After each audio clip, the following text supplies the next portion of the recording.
Good evening, ladies and gentlemen. You're watching India Tonight with me, Sumita Karir, and my colleague Shibani, who's joining us from our Mumbai studios. Shibani, lots to discuss tonight. And let's, viewers, then begin with some news that's coming in from the United States. While hopes for a December rate cut have strengthened after firmer consumer spending data, with markets pricing an 89% chance of a 25 basis point move.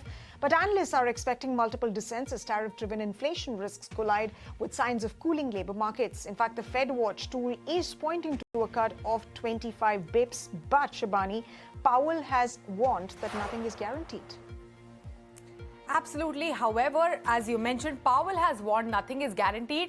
And ongoing forward, as if you see, it appears that Reserve is divided over further rate cuts. Now remember also that the recent US job openings edged up slightly in October to 7.67 million, but the labor market is clearly losing momentum. Given this precarious scenario, how is the street expecting the Federal Reserve to maneuver? To discuss this, today we are joined in by Sunil Subramanian, who's a market expert. He's joining us from Chennai. And Anurag Singh, who's a managing partner at Ansett Capital. He's joining us from Chicago. Welcome, gentlemen. Hi, good evening. Morning. Sunil, let's begin this conversation with you. Tell us, how significant would this rate cut be, the third, by the Feds, if it happens? So I think that there are two lenses to put here, the US lens and the India lens. So I think for the US lens, it does make a bit of difference in terms of the fact that either the street will get disappointed or they will get happier, depending on not just the rate cut, but like you said, on how many people vote for and against, and the dot plot that the Fed is going to follow in terms of the future rate cuts. So I think it's important for the US markets for a sense of direction. Second is the fact that it's coming off after a lot of cooling off because the data was gapped during the US shutdown and then a flood of data getting released. So we'll have to see how the Fed chairs, they interpret this data. So as far as US, I think Anurag will give a better perspective to that. But as far as India is concerned, I personally feel that it will be a non-issue because if a Fed rate cut or a future rate cut possibility is good, emerging markets should get flows. But India is not exactly in a great position as the last few days net outflows by FFI shows that India is still not a favored country because of the valuation scenario. Despite all of the good news on the domestic economic front, FIs have still not decided to buy India in a big way. And I do not think that Fed rate cut is going to make a difference to that. Much more needs to change. The trade deal is probably far more important than the Fed rate policy as far as Indian markets are concerned. Absolutely. Absolutely. Mr. Subramanian, there is a lot of action that's happening as far as the trade deal is concerned, given the fact that the deputy USTR is currently in India, Rick Swires, and he's held meetings across with the top government officials, including India's Foreign Secretary Vikram Misri and, of course, India's Commerce Secretary as well. We will be delving a bit deeper into that aspect and what you spoke about India. But let me first get in some opening thoughts from initial thoughts from Anurag. Thank you very much for patiently waiting for your turn. What do you think we're going to be getting from the Fed tonight? Is it going to be a 25 bips cut that you're going ahead with? But more importantly, also, do you expect the Fed to adopt a hawkish tone due to geopolitical uncertainty, even if it cut rates? Yeah. So, Sumita, I think we are going to get a cut today. I think that's most likely event. So we will move to 3.5 to 3.75 range. Okay. However, it's not done, but most likely we will probably get a cut. But I think more important is this current Federal Reserve of Chair Powell looked very credible till 2023, and then it really did not, because it has presided over the worst inflation regime in the since 1980, right? So that was the worst inflation that US saw. And it was partly its own doing because it was too late, and some would say even a little too political in 2021 to lower the rates, when Chair Powell waited for his reconfirmation before announcing to the world that the inflation is not transitory. So I think Fed has had a bit of a credibility loss under Chair Powell, and now he's a fading force. So I don't think markets take his comment now very seriously. We saw this glimpse yesterday when Kevin Hassett gave some comments to the media channels, and then that really pushed small caps up in the hope that eventually Kevin Hassett is of a proponent of a kind of a 3% FOMC rates in the long term, right? So ultimately, Powell will be phasing out in about 6 months, and I think the important point is, the Trump will announce a new face, and which is more likely to be more dovish and in favor of a longer term low inflation regime in US and less of an interference from Federal Reserve. And I think we heard from Scott Bessent as well, and we can discuss later. Fed has become too complicated in this ample reserve regime, and it has got its hands into too many things. And yet we have failures like Silicon Valley Bank. So I think things need to change radically there as well. That's my kind of quick opening take.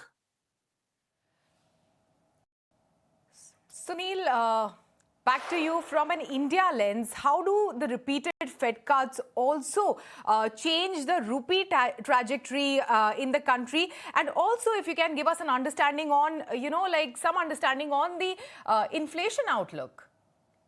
So I think as far as India is concerned, the Fed rate cuts, I think if you look at it on a fundamental basis, they will expect the RBI to cut to keep the interest rate differential the same if they are managing the currency. But I think you have ample evidence from the governor, RBI governor here, that they do not manage the rupees level. They're only managing the rupees volatility, and they are probably more looking at it from a weighted average basket for India and not on the dollar primarily. So that's why you've seen the rupees 90.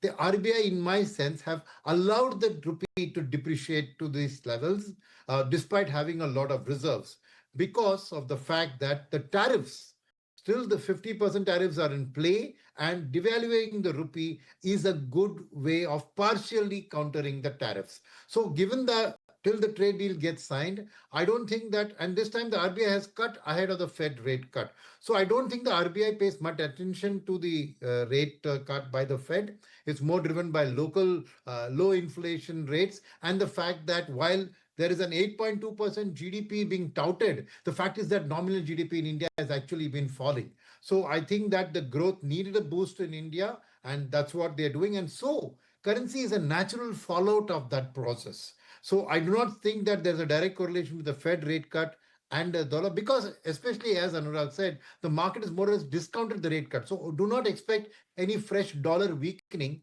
which could then prevent a rupee further weakening. So I don't think that the already in the price, I don't think the dollar index is going to move much unless the dot plot changes and the future next year's rate cuts come into play today.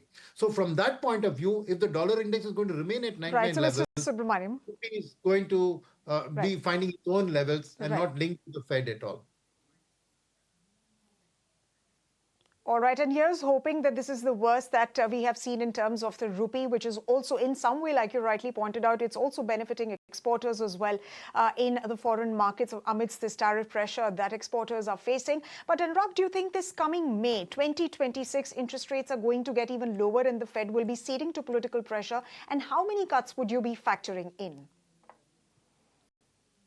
So market is factoring in 2 cuts in 2026 at least, which is to say that FOMC rates would go to 3 to 3.25.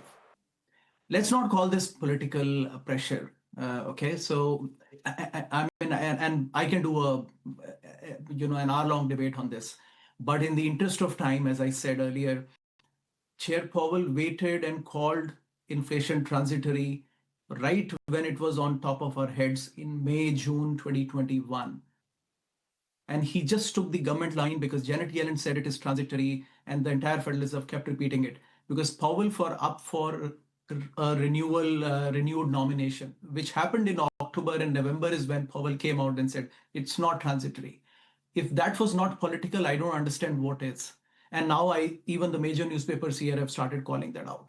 So I mean, there are always tilts in Federal Reserve, and even currently, I can quickly mark what Federal Reserve governor stands where, and if they are political or not, I think that's questionable.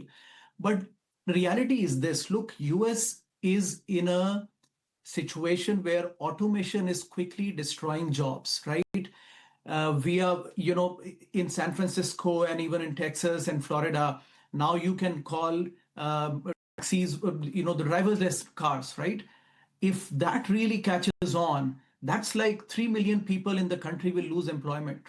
So we are in a constant deflationary economy where jobs will continue to get automated, and the unemployment level will tick up. There is no way that inflation in America can sustain outside of the fiscal spending. That is the mistake that Biden administration they did, and that is the only cause of inflation.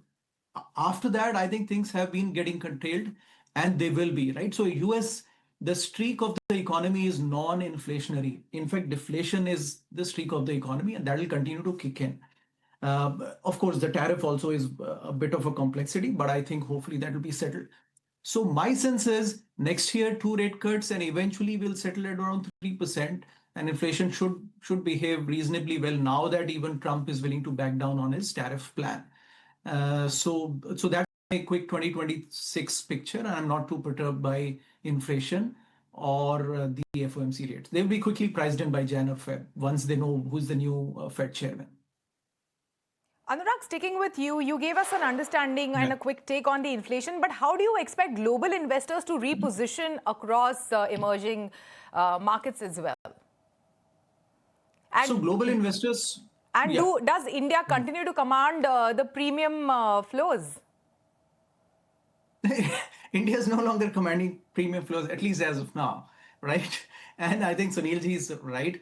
Look, regardless of the narrative, I look at India's GDP growth slowing pretty starkly. I used to say in 2024, and there are ample videos I've done, that since 2014 to 2024, okay, let's take it 2030, let's not make it political. Last 10, 11 years, India's GDP growth was averaging 10% nominal. Then it started dipping to 9 and now 8.5%. That's bad news. But it is also something to do with demographics, because India had peak demographics between 2010 2020, and then as the population growth slows down, you are likely to see a nominal growth slow down, right? So government will have to take fast-paced actions, which it is trying to do, but at the same time, the slowing of nominal GDP growth is sending the signal to foreign investors that India is no longer that high growth market. And then it is reasonably priced to perfection, in fact, priced beyond perfection. So these two things, if you look at in tandem, marginally they are negative. Now, that said, India still continues to be a place where you can blindly put some money and expect that it'll give me 10% nominal return. That will happen because there are great companies, at least at a top 50 companies in India, they will continue to give you those reliable 10% nominal returns. But you do also keep in mind the currency depreciation. Effective exchange rate of Indian rupee is 95 as per the RBI benchmark. It was RBI's call not to let the rupee depreciate and keep it between 81 and 83. It benefits the importers. Now the policy is maybe let's give exporters a blip, right? But if where rupee can go, RBI's benchmark says that actually 95 is the right level. So we'll have to see, right? Yeah. We'll have to see, and maybe the rupee will not need to depreciate further if there is indeed a deal that's struck between the United States and India. If not a deal, at least then some understanding, if that could be arrived at. But let me come to you, Mr. Subramaniam. When we talk about the US-India trade deal, you said that this is one of the biggest triggers, and of course the FOMC meeting outcome. These have been the key triggers for the Indian markets, and now markets are waiting for fresh triggers to reach the next set of levels. Now, which could be those triggers that investors are watching out for, and which could sort of, move the markets, and how should investors then be placing their bets? How should be planning their moves? So I think the first thing is that, of course, you said other than the trade deal. So I'll not talk about it because that's like the wolf that keeps coming, keeps coming. We don't know when the wolf's finally going to come home. But the biggest trigger to me is the earnings season in the January 10th onwards. The reason I say that is because the GST cuts happened on September 22. So you only got a week of the GST cut impact. Now, news flow has been that the top line growth has been great for auto companies, for certain consumer durables, and all of that. And there's been a lot of jingoism about that. It's been a fantastic festival season. But I would like to wait and see, and I think most market operators will do that, is to see whether these sales have happened over and above the cuts have been over and above the GST cut rates in the product prices. So have margins of the consumer durable auto companies been sustained, or have they had to drop margin to boost sales? If that's the case, then the market will read it very well. Right now, there's a jingoism about festival sales and the auto numbers. Also, people speak about the 21% growth and all of that. But if those margins have been impacted, then that's going to be a key thing to watch out for fresh allocation. The second aspect is that I think that India from this December second half is typically a profit booking month for hedge funds, and they generally book profits where they made money. And India is not one of those markets. They made money in China, in South Korea, in Taiwan, and other markets. So there will be some cash buildup in the emerging market funds, I suspect, by the end of the year. And so January 10th onwards, when the Indian earnings season plays out, if those numbers actually turn out better than expected, right, then we could see some flows coming into India from the foreign flows too. So I think that's the key part. The next trigger for the market here is the February 1st budget. So once you then end in the midway through the earnings season, you'll have the budget and the typical budgetary announcements in terms of the capex, in terms of whether they're going to do the merger of PSU banks. These are big triggers that the market is waiting for. So I would say that even domestic fund managers are today building up that cash pool, and that's why over the last 3-4 days you've been the markets under pressure. So to that extent, I think now everything revolves around the earnings season and the budget, the union budget, as far as the Indian markets go. Other than, of course, the trade deal, which I already said earlier.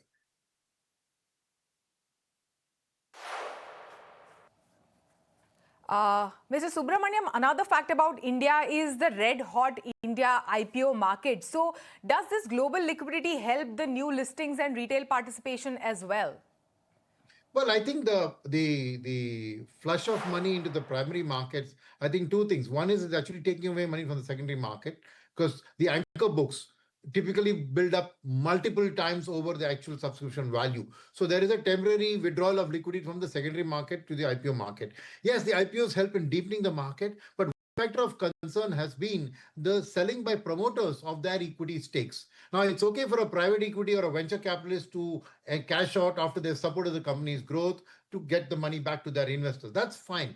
But as far as the domestic promoters, the actual business owners to sell, that's not a very good signal. I think there have been worrying signs about that too. So while the Indian IPO market developing is a good sign because it increases the depth, the liquidity and the free float of the market, in the long run is good. In the short run, it's actually proving a deterrent for the actual indices to move up further because a lot of the new listings are probably in the small cap and the mid cap space.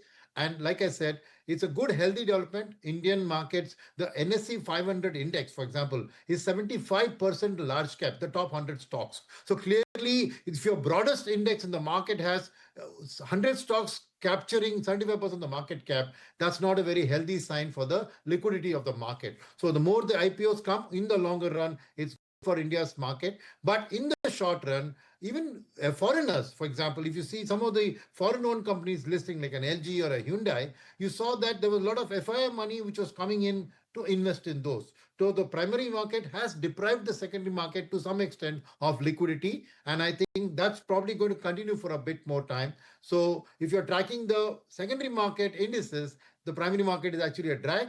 But from a development of the capital market, it's an excellent sign that more and more companies, especially from the new age, are coming through, because only then you can get to a model of pricing these new age IPOs. Because now the first company that comes in, it gets overpriced, oversold. Only when more companies coming in from all the new age will you be able to come into a proper pricing barrier for these IPOs. So I think overall IPOs are good for the Indian capital market, but in the short run, they are tending to divert money away from the secondary markets. Absolutely, Mr. Subramaniam. And of course, some of the valuations of these companies are also questionable. Most of these companies are not able to hold on to the levels at which they debut on the Lal Street. But, gentlemen, I'll have to ask you to hold on to this discussion. Let's take a quick look at how trade on Wall Street is shaping up. Well, Wall Street is trading flattish at the moment ahead of Federal Reserve's interest rate decision. If we take a look at the live levels as of now, well, the Nasdaq is seeing a correction of close to 40 points in trade. The S&P 500 is slightly above 1%. In fact, the Dow Jones is up by 26 points as far as trade on Wall Street is concerned. Anurag, let me come to you. We were talking about 2026, but what do you anticipate in a post-Powell era? Will the markets cheer the dominance of the government, given the fact that this decision, and of course the commentary that's coming in from Kevin Hassett, it is to a great extent politically motivated? Well, it is always politically motivated, right? Let's not put a cover on it. It is all all this ample regime since 2008, the stimulus in the Obama era, everything was politically motivated. So if somebody tells me otherwise, we are the people of markets. We just tell it the way it is. We're not gonna, take it any other way. But here's the point: markets like But this when has been very economies grow. brazen, Anurag. This has been very brazen, Yeah. especially the kind Yeah, of yeah. commentary that we've seen from Donald Trump. Yeah. No, so they say in the markets, we are in the business of making money. We don't care what is brazen or not. We have to be, right? So the point is, look, we have been watching this Federal Reserve since 2008, getting its hands into as many things from Dodd-Frank to ample reserve, which grew from like 1 trillion to like 9 trillion at the end of 2021. And then now they're back to reserves are back to like 5.7 trillion. The point is it might still be too much. The point is, was this regime really needed? Did we really need to buy bonds to give a stimulus in the economy? The throughout, this Keynesian economics is being questioned by the right wing, as it has always been, because before that it was all Milton Friedman economics which was ruling the markets. And after 2008, it's more like Keynesian, right? Which is the democratic style. We can debate what is right, but the point is, last 4 years, 5 years are a testament that it really didn't turn out very well. If politicians are not curtailed in their rings, then people eventually pay the price. In terms of 2026, I think markets love when the rates are low. Inflation, as I said, the economy has disinflationary instincts as of now, and everybody can see that.